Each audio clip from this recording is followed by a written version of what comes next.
نبدأ درسنا. بسم الله الرحمن الرحيم.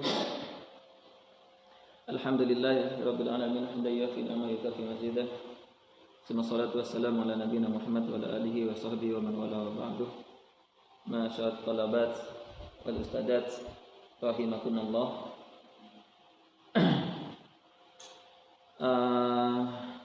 لكن أيضا في هذا الأسبوع في هذا اللقاء لأن بحث ما يتعلق بباب من أبواب في علم النحو وعلم الصرف إن شاء الله كذلك، وبخاصة أما يتعلق بألفاظ من ألفاظ القرآن خاصة في آيات من سورة الأعراف الآية كم؟ 21 كذلك إن شاء الله. وقاسمهما إني لكما لمن الناصحين. هذا القول هذه الآية تبين أما يحدث بين آدم وإبليس، يعني تقص هذه الآية الحوار بين آدم وإبليس عندئذ في الجنة.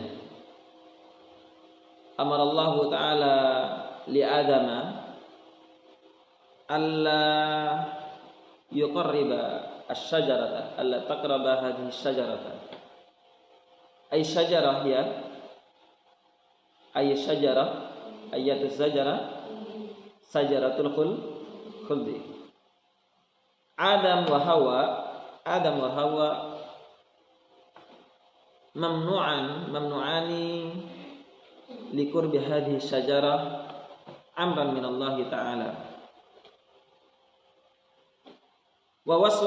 فوسوس لهما الشيطان بأن يقولوا لهما ما نهاكما ربكما عن هذه الشجرة إلا أن تكونا ملكين أن تكونا من الخالدين. قاله هذا القول الشيطان لآدم ولحواء في الجنة، وبعد أن يقول هذا القول قسم الشيطان إبليس إفريت لحواء ولآدم إني لكما لمن الناصحين. نظرا إلى هذه الآية إلى هذه الكلمة في هذه الآية قاسمهما، يعني من باب المفاعلة على وزن مفاعلة، فاعل يفاعل مفاعلة. قاسم يقاسم مقاسمة، معناه حلف لكما. ما معنى حلف لكما؟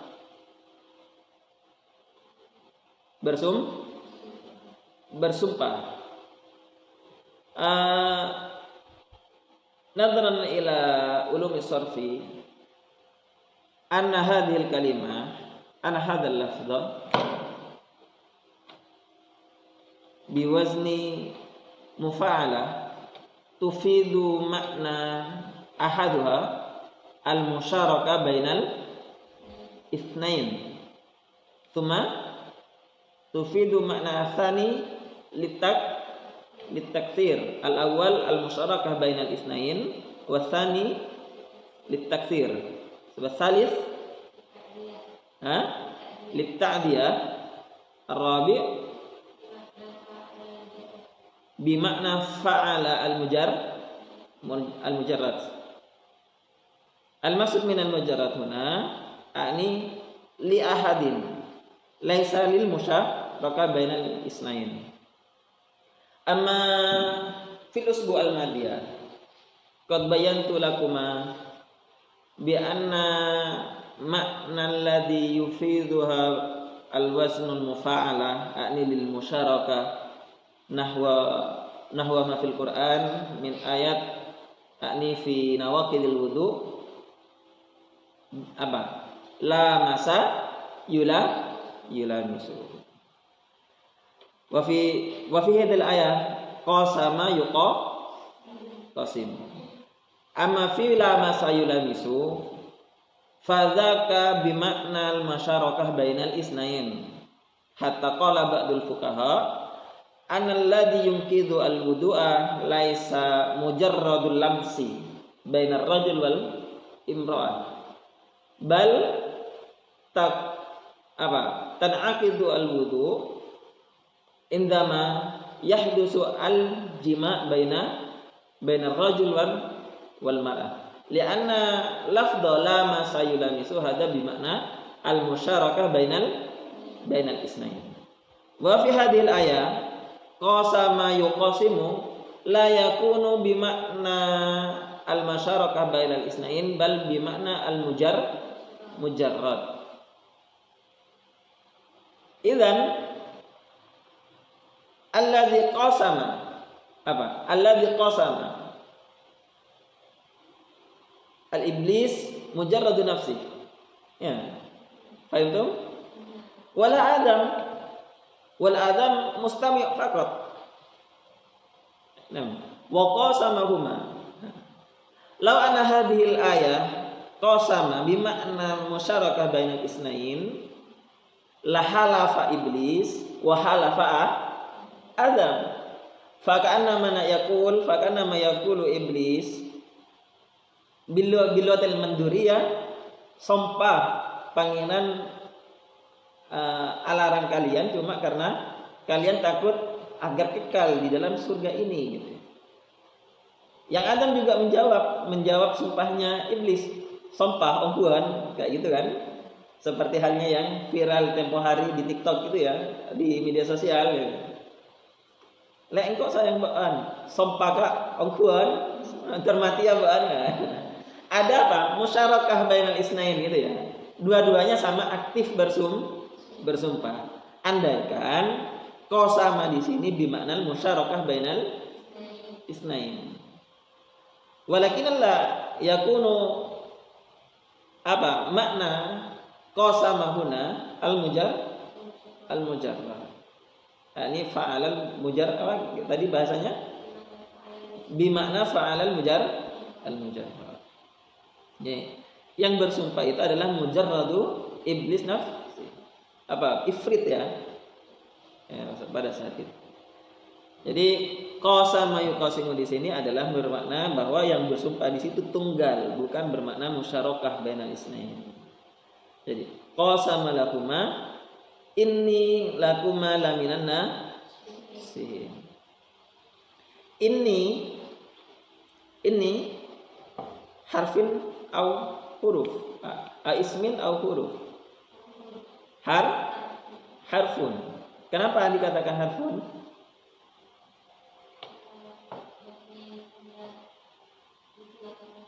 Kenapa? Tidak memiliki tanda isim ataupun fa'il. Ini huruf apa? Harfu taukidin. Inna kan? Inna harfu taukidin. Wal ya'u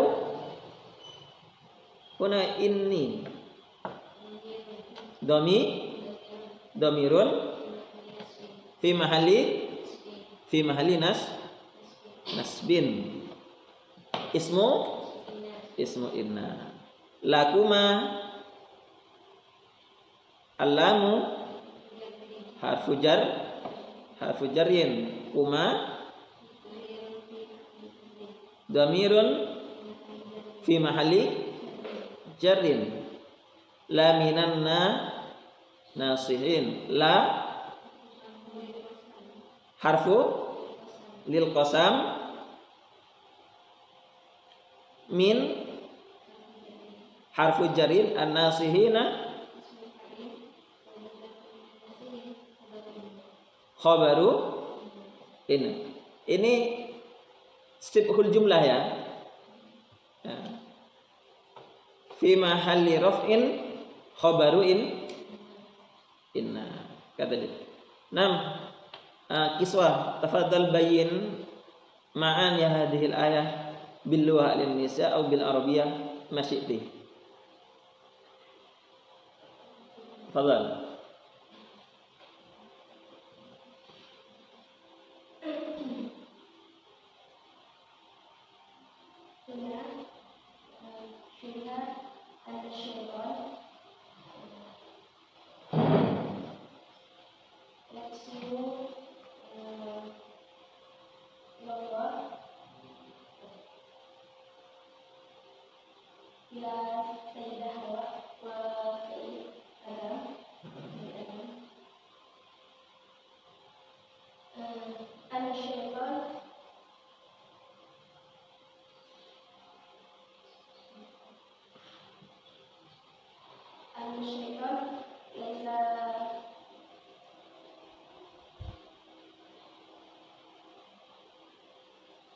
Anna syaitan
pura-pura berbuat baik ya dengan menasihati mereka.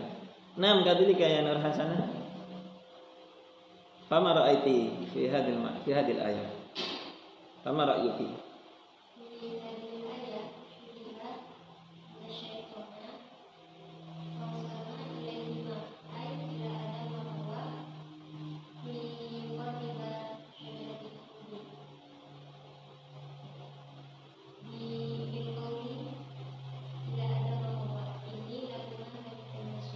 Inni lakuma laminan nasihin.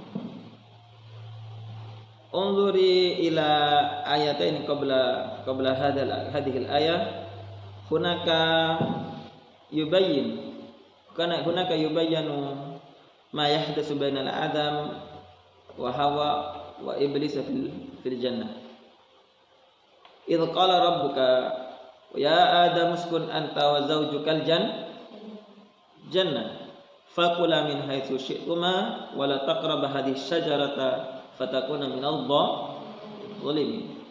Fi awal ayat kana Allah Ta'ala qad naha li Adama wa Hawa alla yuqarriba hadhihi syajaratal khuldi fa in kana Adam wa Hawa qarraba hadhihi syajarata lakana minal dhalimin. Fa'arada Adama ayyuwaswisa lahuma fawaswasa lahuma syaitan liyubdiya lahuma ma wuriya anhuma min sawatihima wa qala asy-syaitan ma nahakuma rabbukuma an hadhihi syajarati illa an takuna malakaini aw takuna minal khalidin. Qara Ibnu Abbas wa Ibnu Katsir fi lafzi malakaini bi kasril lam malikaini. Amma malak bimakna malakun bimakna malaikat wa malikaini bimakna malik. Ma wal malik ratu, raja. Ratu dan raja selamanya di surga. Wal jumhurul ulama qara'a bil fathah ani bimalakaini khalidaini. Kata dia. Wa qasama lahuma inni lakum malaminan nasihin.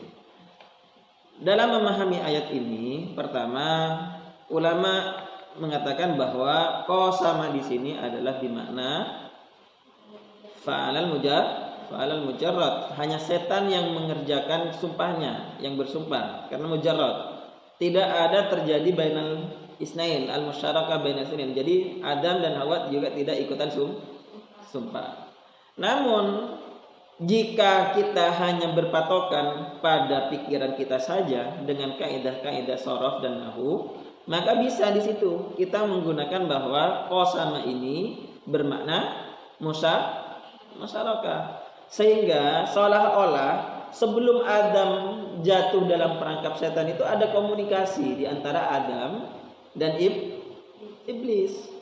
Komunikasinya pertama ketika setan mengganggu Nabi Adam untuk makan karena dengan alasan kalian akan menjadi malaikat, akan menjadi raja di surga yang kekal selamanya gitu. Itu adalah rayuan-rayuan setan kan? Tapi ketika dirayu untuk kekal di surga, Nabi Adam tidak terpengaruh. Dengan bisikan-bisikan setan itu tidak terpengaruh. Coba kita sebagai manusia gitu kan? Kita berada di dalam surga yang di dalamnya penuh dengan kenikmatan, kekayaan, apapun ada yang kita inginkan ada gitu ya. Maka secara naluri manusia gitu kan? Secara naluri manusia kita pasti ingin kekal di sana selamanya. Seperti itu kan? Kita misalnya sekarang kaya raya ya. Mobil banyak, pelayan ada gitu ya. Mau makan tinggal panggil pelayan, mau masak apa tinggal nyuruh mereka gitu ya. Mau apa saja tinggal nyuruh. Segalanya fasilitas dalam hidup kita terpenuhi. Secara naluri kita sebagai manusia yang penuh dengan nafsu itu kan, pasti apa? Ingin selamanya ada dalam kemegahan itu, kemegahan surga itu, kemegahan kekayaan dunia dan semacamnya dan gemerlap dunianya. Ketika Nabi Adam dan Siti Hawa digoda dengan itu, kalau kamu memakan buah khuldi ini, buah dari pohon ini gitu kan, kalian akan kekal di sini menjadi ratu dan raja selamanya, menjadi dua malaikat yang dikekal di surga.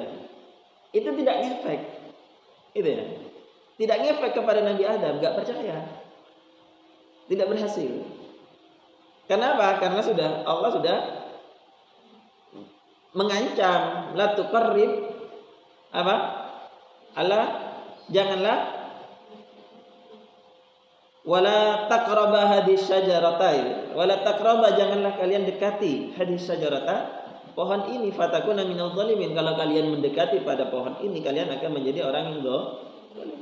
Tuh Nabi Adam dan Hawa sudah lebih takut kepada ancamannya Allah, peringatannya Allah daripada godaannya setan. Sekalipun godaannya setan memang logis ya, sesuai dengan naluri manusia yang memiliki hawa nafsu gitu kan.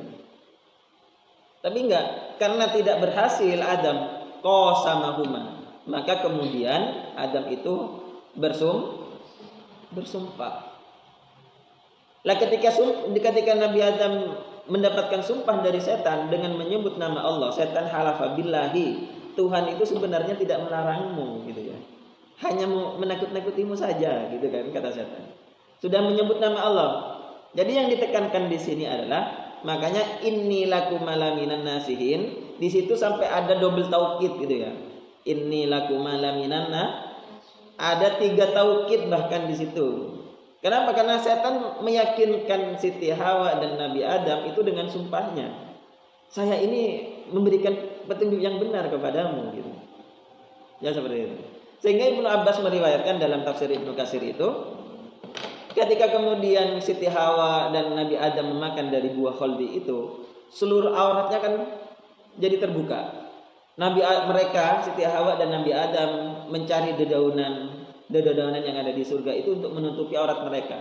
Sambil menutupi auratnya, Nabi Adam mau berpaling, mau berlari gitu ya. Akan tapi ketika mau berlari untuk mencari tempat persembunyian, rambutnya Nabi Adam itu tersangkut di ranting-ranting pepohonan di surga. Ketika Nabi Adam rambutnya tersangkut itu, kemudian Allah Ta'ala bertanya kepada Adam, "Wahai Adam, apakah amini tafirru? Apakah kau mau lari dariku?" katanya Allah Subhanahu wa taala kepada Nabi Adam. "Tidak ya Rabbi, walakin istahyaitu minka." "Tidak wahai Tuhanku, saya hanya malu terhadap dirimu." Kan ditutupi semuanya, anaknya sampai mau lari mencari tempat persembunyian gitu kan. Nabi Adam dari saking malunya terhadap Allah Subhanahu wa taala, dia mau berpaling. "Amin tafirru ya Adam, apakah kamu ingin lari dariku wahai Adam?" "Tidak Tuhanku, saya hanya malu." Kemudian Allah bertanya lagi, "Apakah seluruh nikmat yang sudah aku berikan kepadamu di surga ini, seluruh kemegahan dan kemewahan yang ada di surga ini membuatmu lalai sehingga kamu berani untuk melanggar laranganku?" katanya Allah kepada Nabi Adam. Pada saat itu Nabi Adam menjawab, dan ini adalah kajian terpentingnya.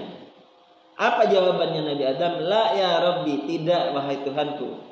Walakin wa izzatika ya Rabbi, akan tapi wa izzatika ya Rabbi, demi kemuliaanmu dan keagunganmu wahai Tuhanku, inni la adunnu, sesungguhnya saya tidak menyangka, anna ahadan, ada makhluk, seseorang makhluk dari makhlukmu, anna ahadan yahlifu bika, dia bersumpah dengan menyebut namamu gitu. Kadiban, dia akan berbohong. Jadi yang membuat Nabi Adam terlena itu adalah sumpahnya iblis di sini. Karena apa? Sumpahnya iblis sudah menyebut nama Allah. Katanya Nabi, "Wa izzatika ya Rabbi, inni la adunnu ana ahadan yahlifu bika kadiban." Demi kemuliaanmu Tuhanku, saya tidak pernah menyangka ada seseorang dari hambamu, dari makhlukmu yang bersumpah dengan menggunakan atas namamu gitu. Kemudian dia akan berbohong. Jadi itu titik kesalahannya Nabi Adam itu bukan kesalahan, tapi karena apa? Nabi Adam terlena dengan sumpahnya setan. Sehingga di sini ditaukidkan in waqasamahuma. Jadi di sini qasama bisa bermakna takdia, bisa bermakna fa'alal mujarrad, bisa juga bermakna musyarakah bainal isnain. Kenapa saya katakan bisa bermakna musyarakah bainal isnain? Karena terjadi percakapan antara setan dan iblis, antara setan dan Adam. Sehingga sumpahnya setan itulah yang kemudian membuat Nabi Adam terpedaya karena sudah menyebut nama Allah. Kalau kita tarik pada zaman saat ini gitu ya, kira-kira kasusnya pada saat ini contohnya gimana? Dalam ulumul fikih itu ada satu kaidah yang dikatakan al-ibratu bi umumil lafzi la bi khususi sabab. Yang kita ambil itu, yang kita ambil dari hukum dari Al-Qur'an itu adalah umumnya lafaz, la khususus sabab, bukan khususnya sebab. Sebab dari ayat ini adalah kisahnya Nabi Adam dan setan di waktu di surga. Itu adalah khususnya sebab. Namun kira-kira apa pentingnya kok diceritakan lagi? Kira-kira kalau di zaman ini relevan nggak ayat ini masih?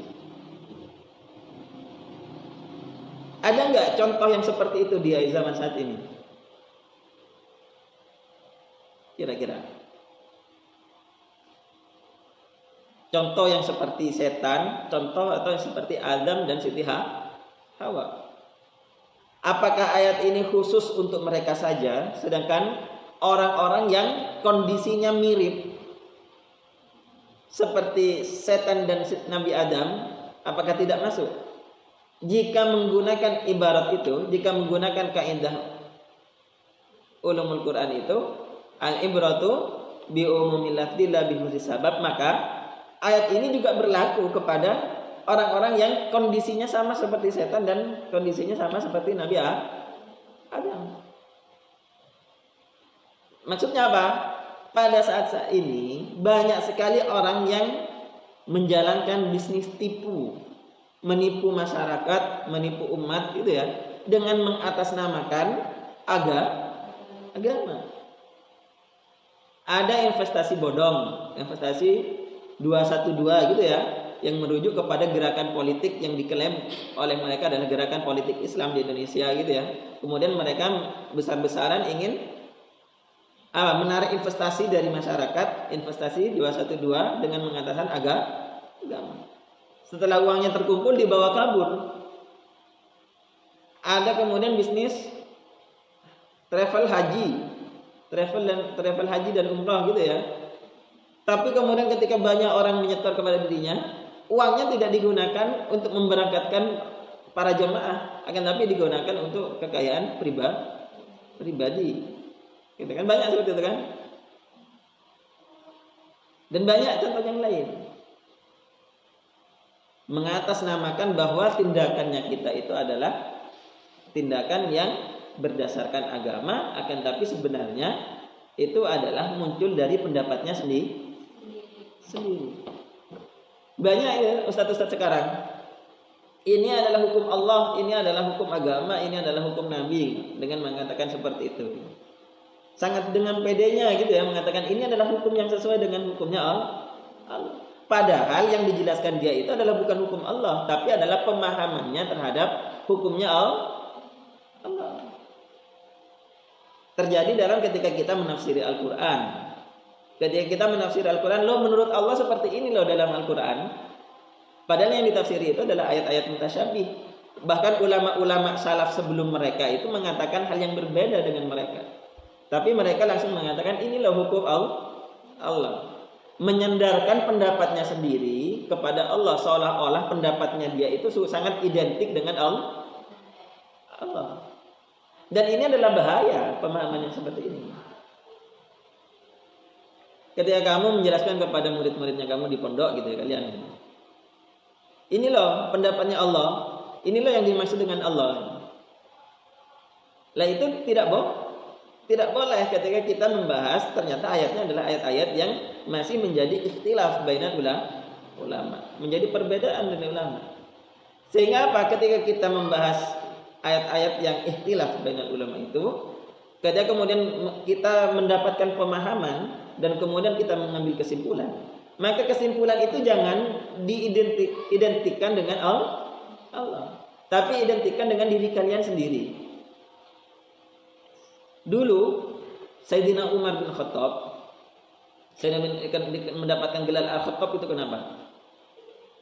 Sayyidina Umar katanya adalah keluarganya adalah Al-Khattab, tukang kayu gitu kan ya. Al-Khattab juga maknanya adalah orang yang fasih dalam berbicara. Dari saking seringnya Sayyidina Umar itu bicaranya itu benar, sampai ada beberapa ayat yang turun persis dengan perkataannya Sayyidina Umar gitu ya. Sampai para sahabat yang lain mengatakan hada hukmullah, hada hukmu Umar gitu ya. Hukumnya Umar sama sudah, kalau dikatakan Umar berarti ya hukumnya Allah. Mendengar hal itu Sayyidina Umar jadi marah. Jangan katakan hukmu Umar hukmullah. Hukumnya Umar adalah hukumnya Allah. Katakanlah hukum Umar adalah hukumnya Umar dan hukumnya Allah adalah hukumnya Allah. Jangan sandingkan Umar dengan Allah. Sangat jauh level antara langit dan bumi, bahkan lebih jauh lagi gitu kan. Sayyidina Umar sendiri marah ketika dirinya disandingkan dengan Allah. Kenapa? Tidak identik. Gitu ya. Lalu ustaz-ustaz sekarang dengan pedenya mengatakan ketika membahas ayat sedikit-sedikit, inilah menurut Allah, inilah hukum Allah gitu ya. Padahal Sayyidina Umar saja yang begitu dekatnya dengan Rasulullah tidak mau dirinya diidentikan dengan Tuhan. Pendapatnya bukanlah pendapat Tuhan. Gitu. Sehingga apa? Jika menggunakan ibrah, al-ibratu bi umil lafzi la bi khusus sabab, maka yaitu ayat ini juga berlaku terhadap kondisi siapapun yang kondisinya, halnya mirip dengan peristiwa setan dan Nabi Adam. Jadi Nabi Adam itu terleranya kepada rayuan dudukan setan itu bukan karena kenikmatan-kenikmatan yang dia dapatkan di surga, tapi karena apa? Setan bersumpah atas nama Allah. Sehingga sampai setan Nabi Adam mengatakan wa izzatika ya Rabbi inni la adunnu anna ahadan yahlifu bika kadiban. Pada saat ini pun orang-orang awam banyak yang terjebak dengan diksi-diksi inilah hukum Islam, inilah hukum Allah dengan seperti itu. Sehingga banyak kan gerakan-gerakan yang sekarang itu yang agak keras gitu ya. Mereka sering mengutip ayat-ayat Al-Quran, namun penafsiran mereka itu sangat ngawur. Mereka menafsiri Al-Quran dengan tanpa ilmu, bahkan hanya untuk kepentingan mereka saja. Misal kepentingan politik dan semacamnya.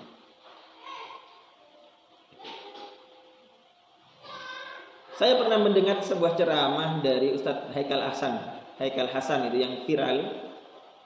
Dia mengatakan di Al-Quran itu Allah menyuruh kita tidak hanya untuk berkata lembut saja gitu ya. Kadang-kadang Allah juga menyuruh kita berkata keras. Kadang-kadang Allah memerintah kita dengan kaulan layyina katanya. Kadang-kadang juga dengan kaulan sadida gitu. Dalam Al-Quran memang ada kaulan layyina, ada kaulan sadida juga ada. Tapi makna sadid pada ayat itu bukanlah keras. Karena apa? Pakai sin, bukan shin, tidak tebal. Pakai sin, tidak ada titiknya. Kalau sin tidak ada titiknya, maknanya adalah kaulan sadida adalah kata-kata yang benar. Kalau pakai sin dengan titik 3, barulah itu adalah kata-kata yang di dalam Al-Quran itu adalah kaulan sadida, kata-kata yang benar. Sedangkan dikutip oleh Haikal Hasan, kata-kata yang keras katanya. Ya maklumlah bukanlah santri Al-Karimiyah gitu ya. Jadi waqasama ini jika menggunakan kaidah itu, maka juga akan berlaku kepada hukum orang yang halnya, keadaannya sama seperti cerita setan dan makanya setan itu ada 2. Syayatinul insi wa syayatinul jinni. Ya kan? Setan manusia, setan jin.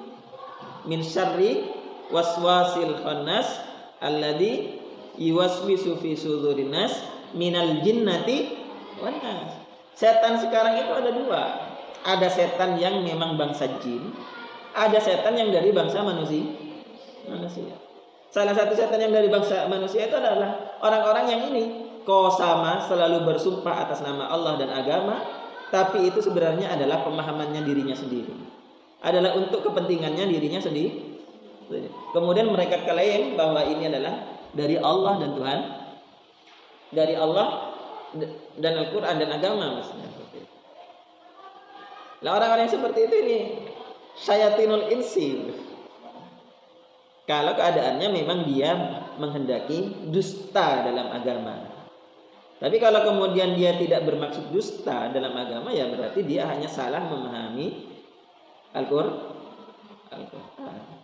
Jadi prinsipnya kita itu jangan sampai kita berani diri kita itu diidentikan dengan baik dalam kata-kata dan pemahaman. Karena pemahaman kita terhadap Al-Quran itu bukanlah Al-Quran, itu adalah pemahamannya kita. Makanya jumhur ulama semuanya sepakat bahwa tafsir itu bukanlah Al-Quran. Kalian itu memegang kitab tafsir, gak pakai wudu gak apa-apa. Kenapa? Karena tafsir itu adalah bukan Al-Quran. Terjemah Al-Quran itu bukanlah Al-Quran. Kalian membaca terjemahnya, kalian tidak mendapatkan nilai ibadah. Yang bernilai ibadah kalau kalian niatnya belajar. Tapi kalau hanya membaca karena ingin ibadah, tidak ada pahalanya. Lagi HI kalian membaca terjemah Al-Quran tidak apa-apa. Kenapa? Karena terjemah itu bukanlah Al-Quran. Jadi pokoknya jangan mau dalam setiap hal kita identikkan diri kita sendiri kepada Tuhan. Bahkan Rasulullah itu pernah marah kepada seorang yang berceramah. Di sisinya Rasulullah kemudian menyebut atiullah wa atiur rasul wala tu'suhuma. Katanya orang yang berpidato itu. Apa kesalahan orang berpidato itu? Sehingga oleh Rasulullah sampai dimarahi. Bi'sal khatibu anta, katanya Rasulullah. Seburuk-buruknya orang penceramah kamu, katanya Rasulullah. Apa kesalahan penceramah itu? Hanya mengatakan atiullah wa atiur rasul wala tu'suhuma. Kesalahannya ada di mana? Tidak. Kesalahannya ada pada huma. Kenapa? Menyebut Allah dan Rasulnya dalam satu dhamir. Rasulullah sampai marah kepada orang itu. Bi'sal khatibu anta, seburuk-buruknya penceramah dirimu. Kenapa? Karena dia menyebut Allah dan Rasul itu dalam satu dhamir. Jangan begitu, jangan satukan dalam satu dhamir, katanya Rasulullah. Akan tapi katakanlah atiullah wa atiur rasul wala tu'sullaha wala tu'sur rasul. Harus dipisah. Ini adalah adab. Ya. Kenapa Rasulullah tidak ingin disebut dirinya dalam satu dhamir? Karena apa? Sangat beda ya antara ma'bud dan abid. Rasulullah itu adalah hamba, sedangkan Allah itu adalah al-ma'bud, yang disembah. Jadi antara sesembahan dan yang menyembah itu jangan disebut dalam satu dhamir, karena keduanya berada pada level yang tidak sama. Lalu lantas bagaimana orang-orang sekarang kok dengan mudahnya mengatakan inilah pendapatnya Allah dalam Al-Quran, padahal Rasulullah saja disebut dalam satu dhamir saja tidak mau. Gitu ya. Rasulullah juga pernah melarang kepada para sahabat untuk menghukumi, kemudian hukumnya itu disebut dan ini adalah hukumnya Allah. Akan tapi katanya Rasulullah, anzil ala hukmi, putuskanlah menurut hukum dirimu sendiri. Fa innaka la tadri atusibu fihim amla. Karena putusan yang kamu ambil terhadap orang lain, hukum yang kamu putuskan terhadap orang lain itu, kamu itu sebenarnya tidak tahu apakah keputusanmu itu sesuai dengan hukumnya Allah atau tidak. Katanya Rasulullah sendiri, hadisnya sahih. Nah, makanya Allah dalam Al-Quran, dalam surat Al-Baqarah juga sering menyinggung orang-orang yang keadaannya sama seperti orang-orang Yahudi dan Nasara. Wa idh qalatin nasara laisatil yahudu ala syai', gitu ya. Wa idh qalatin nasara laisatil yahudu ala syai' wa qalatil yahudu laisatin nasara ala syai'. Mereka itu saling mengejek, orang-orang Yahudi ini bukan apa-apa, gitu ya. Pada sebaliknya orang-orang Nasrani juga seperti itu. Orang-orang Yahudi juga membalas orang-orang Nasrani ini tidak apa-apa. Wa hum yatlunal kitab, padahal mereka itu sama-sama membaca Alkitab. Mereka sama-sama memiliki kitab suci dalam. Kenapa hal itu terjadi? Kenapa? Yaktubuna bi aidihim summa yaquluna hadza min indillah. Kegemaran mereka orang-orang Yahudi Nasrani itu adalah mengarang kitab sendiri, kitab Taurat dan Injilnya mereka rubah-rubah. Kemudian setelah dirubah-rubah dikatakan hadza min indillah, inilah dari Allah. Lah untunglah kita orang-orang muslim pada saat ini belum ada satu orang pun yang seperti itu, yang tidak bisa merubah Al-Quran. Kenapa? Selain Allah sudah berjanji, inna lahu lahafidun, kami yang akan menjaganya. Orang-orang Islam masih memiliki dalil itu karena dirinya tidak mau diidentikan dengan Allah. Gitu ya. Jadi kalau kalian mendengar kajian-kajian sedikit-sedikit inilah hukum Allah, sedikit-sedikit inilah hukum yang sesuai dengan Allah, jauhilah orang itu. Jauhilah. Karena punya usut, karakter yang seperti itu ini adalah karakternya orang-orang Khawarij. Siapakah Khawarij itu? Orang yang keluar. Kharaja yakhruju, kharijun, kharijatun, khawarij. Orang-orang yang keluar. Keluar dari mana? Kalau dikatakan Khawarij, keluar dari pemikiran Sayyidina Ali dan Sayyidina Muawiyah. Orang-orang yang keluar dari Islam yang benar, Islam yang hak gitu ya. Kenapa? Mereka itu orang-orang Khawarij bukan tidak bersolat, bukan tidak percaya kepada Allah gitu ya. Solatnya mereka itu sangat bagus, diterangkan dalam hadis kan seperti itu. Bacaan Al-Quran mereka sangat bagus. Tapi kenapa? Mereka itu sangat kepedean mengidentikan dirinya, pemahamannya terhadap Al-Quran itu adalah pemahamannya Allah. Sehingga seolah-olah apabila ada orang yang menyalahi pendapatnya, dia anggap sebagai menyalahi Allah. Sehingga kalau ada orang yang melanggar hukum-hukum yang mereka gariskan, mereka anggap membengkang agama Islam. Padahal tidak. Gitu kan? Yang ditolak dari mereka itu adalah bukan Islamnya, akan tapi pemahaman mereka. Mereka orang-orang Khawarij itu ya sangat kepedean. Mereka menganggap pemahamannya itu adalah sudah sesuai dengan apa yang ada di sisinya Allah. Sehingga apa? Mereka itu membunuh Sayyidina Ali. Mereka juga membunuh Muawiyah, sahabat yang juga dijamin masuk surga. Dan sampai saat ini pemikiran Khawarij itu tetap berkembang. Berkembangnya di mana pemikiran Khawarij? Bukan orang-orang yang ahli maksiat, bukan. Tapi justru orang-orang yang kepedeannya berlebihan sampai-sampai pemahamannya itu dianggap sebagai pemahamannya Allah. Sehingga kalau kemudian ada orang yang mengkritiknya, dia anggap sebagai mengkritik hukumnya Allah.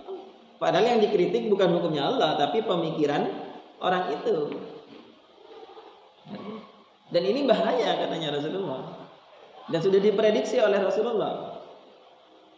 Salatnya mereka itu bagus, Al-Qur'annya mereka bagus katanya. Tapi apa? Mereka itu keluar dari agama sebagaimana anak busur keluar dari panahnya, dari busurnya gitu.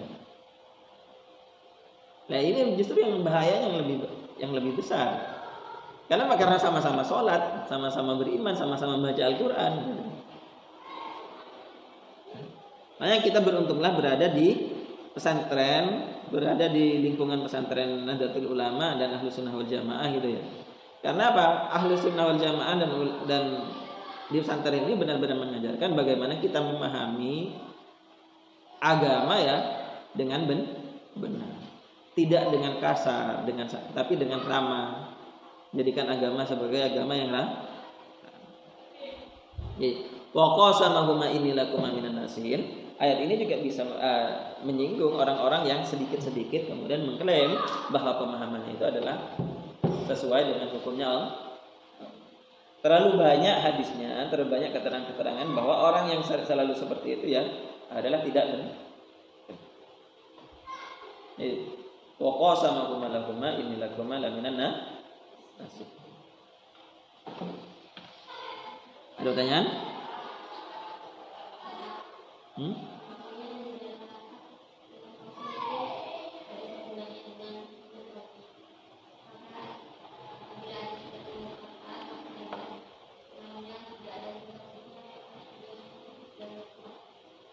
Contohnya? Itu kan sudah tauhid.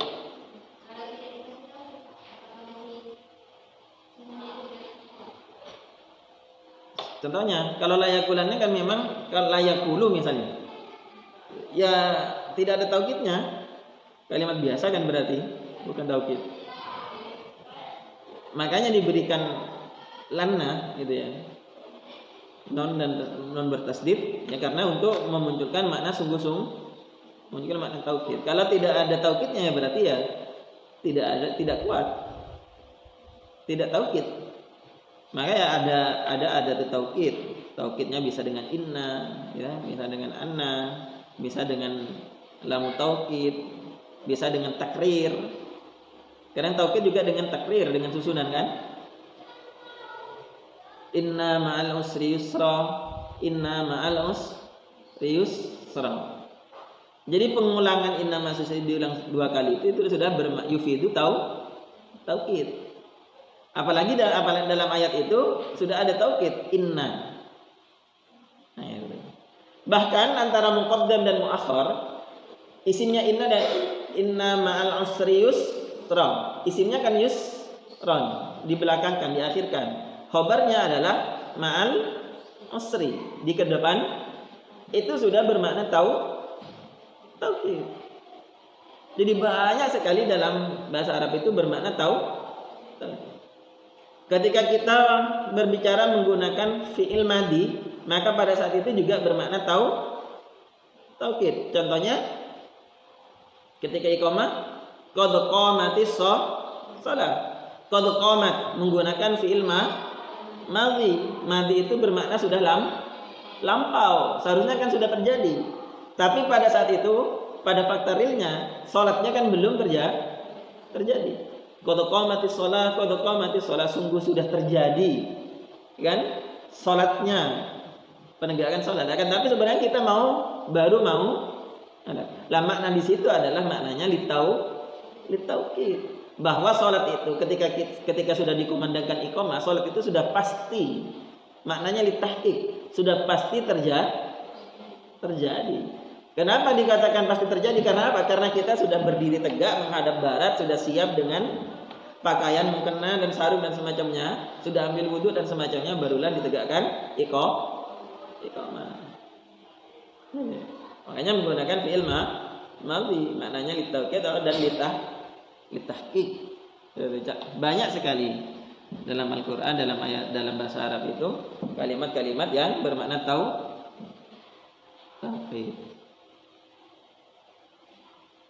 Ada lagi?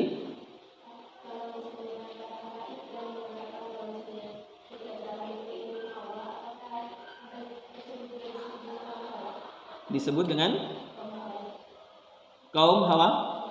Ya belum tentu juga ya. Kalau kepada kelompok tertentu ya belum tentu juga.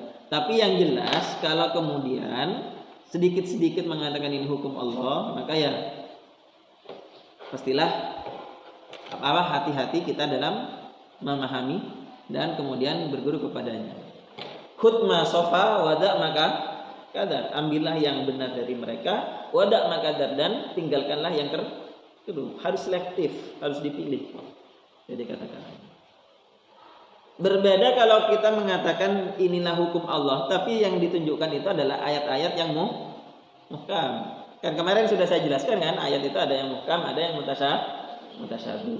Kalau dalam ayat yang muhkam ini hukum Allah, maka benar. Karena apa? Muhkam itu berarti apa? Ittadhaha maknahu, adalah jelas maknanya. Salat, tidak salat 5 waktu, inilah hukum Allah, ketetapannya Allah. Tidak boleh dilanggar. Kalau kita melanggar itu ya antara fasik atau kafir. Haji wajib. Kapan waktunya? Ashhurul ma'lumat, ya, sesuai dengan di bulan-bulan haji. Kalau kemudian memindah bulan haji menjadi bulan yang lain kepada bulan yang lain, maka itu jelas bid'ah, tidak boleh, melanggar hukum Allah. Karena Allah menetapkan waktunya untuk haji. Jadi ketika kita juga mengatakan ini bertemu dengan orang yang sedikit-sedikit mengatakan ini hukum Allah, kita lihat dulu mereka itu mengatakan hukum Allah yang mana gitu ya. Jangan-jangan ya memang dalam ayat-ayat yang muhkam. Pahami? Jadi belum tentu orang yang kemudian mengatakan ini hukum Allah kemudian lantas menjadi khawarij. Ciri-cirinya orang khawarij itu adalah mereka itu mengatakan ini hukum Allah dalam ayat-ayat yang mutasyabih. Dalam hukum-hukum yang dalilnya tidak memiliki dalil yang qat'iyud dalalah, tapi dhanniyud dalalah. Dalam hukum-hukum ijtihadi, hukum-hukum dhanni. Misalnya seperti yang terjadi kemarin adalah tentang bendera tauhid gitu kan. Itu apakah benar benderanya umat Islam? Apakah bukan? Tidak ada dalil yang sahih yang mengatakan seperti itu. Dalilnya yang tentang bendera la ilaha illallah itu adalah hadisnya hadis munkar. Gitu kan? Syahin katanya, lebih parah dari dhaif. Kemudian kalau kita kemudian mengatakan bahwa yang menolak bendera la ilaha illallah itu berarti menolak bendera Islam, itulah pendapat yang salah. Gitu ya. Islam tidak memiliki bendera yang khusus. Apalagi menulis kata jalalah, lafzul jalalah di dinding atau di bendera-bendera itu adalah hukumnya makruh. Menurut jumhur itu makruh. Karena apa? Karena bisa terjadi pelecehan, ihanah terhadap kalimat itu. Misalnya jatuh, kena injak, misalnya kena kotoran dan semacamnya, kan sudah ihanah. Gitu. Lama saat dibuat bendera. Nanti kalau dibuat bendera di mana-mana, la ilaha illallah ya kemudian jatuh, kena injak dan semacamnya, jatuh di pacaran dan semacamnya. Arab Saudi gitu ya, benderanya Arab Saudi la ilaha illallah ya. Makruh mereka ya.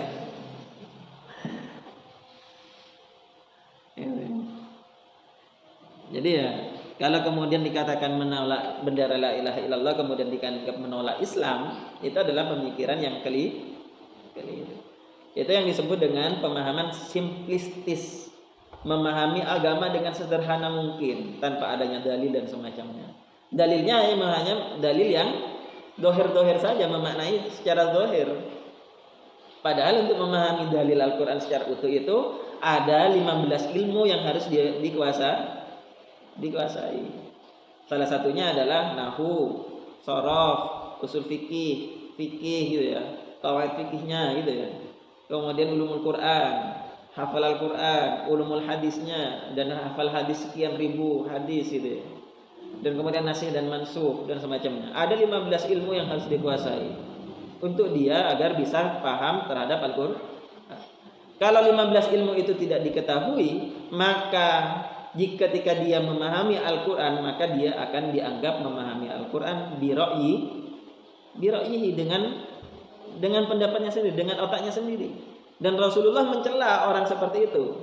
Man fassara al-Qur'ana bi ra'yihi falyatabawwa maq'adahu minan nar. Orang yang menafsiri Al-Qur'an hanya dengan berpatokan bersandarkan kepada otaknya sendiri, maka hendaklah dia masuk neraka. Menyiapkan sendiri tempatnya di neraka. Dicela oleh Rasulullah. Agar kemudian pemahamannya tidak dicela, ya katanya ulama 15 ilmu ini harus dikuasai. Jangan mentang-mentang kita sudah belajar nahwu, mengerti bahasa Arab, ada terjemahan gitu, kan terjemahan versi depan. Kemudian kita sangat pede mengatakan inilah hukum Allah dalam ayat-ayat yang mutasyabih. Pada saat itu kalian akan kena khitab man fassaral Qur'ana bi ra'yihi falyatabawwa maq'adahu minan. Al-Qur'an itu tidak cukup dipahami dengan bahasa Arab. Tidak cukup dipahami dengan ilmu nahwu tanpa bantuan ilmu-ilmu yang lain. Percaya gak? Harus percaya. Karena apa? Orang-orang Arab saja yang notaben Al-Quran diturunkan sesuai dengan bahasa mereka, mereka masih salah memahami Al-Quran. Contohnya, ketika sahur di musim Ramadan, dalam menentukan akhir dari sahur, sebelum dijelaskan kapan oleh Rasulullah, turunlah ayat hatta yatabayyanu khaytul abyadi minal khaytil aswad. Akhir waktu sahur itu adalah sampai benang putih dan benang hitam itu terlihat perbedaannya.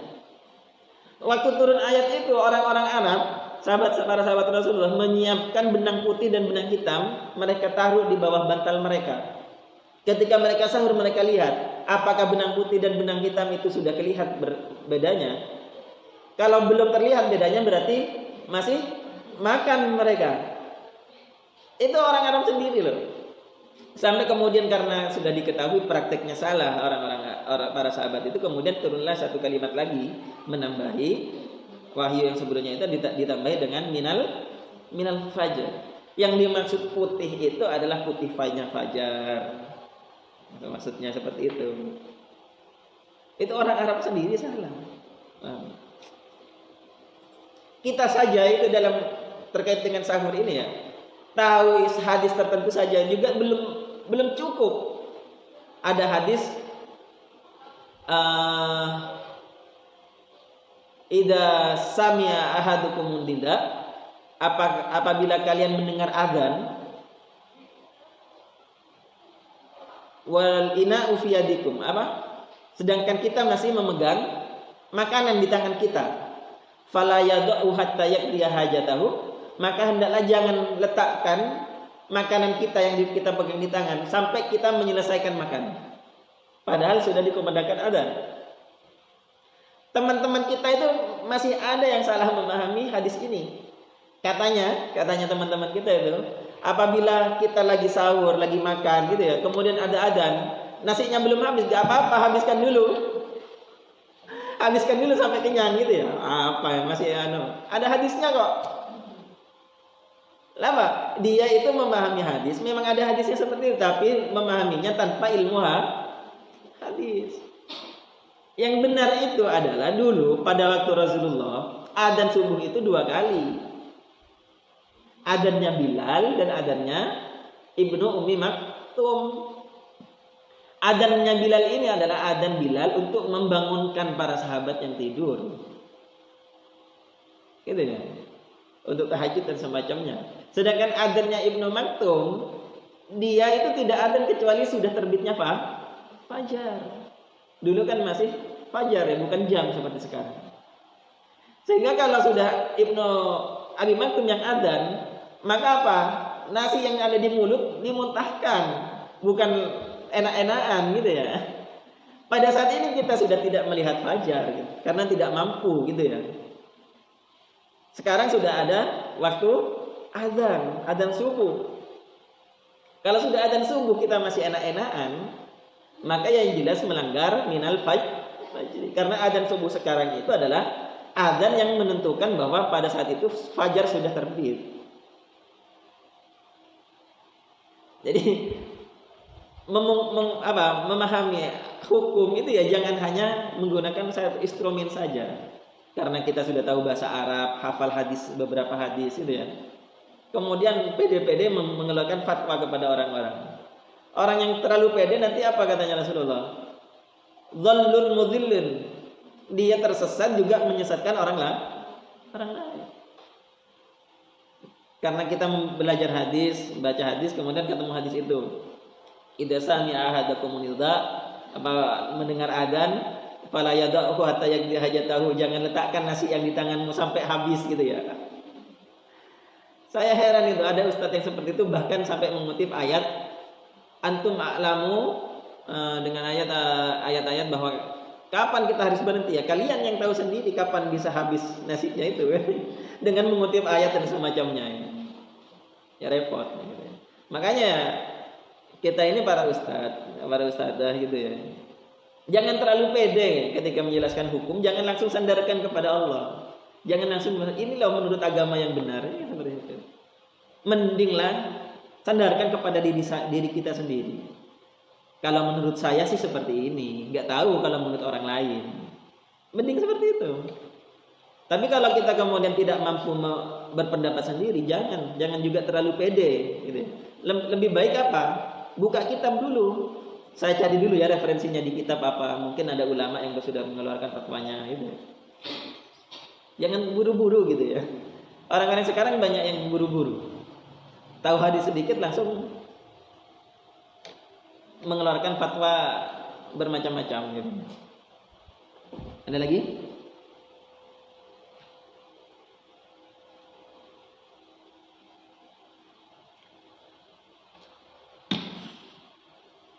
Gak ada.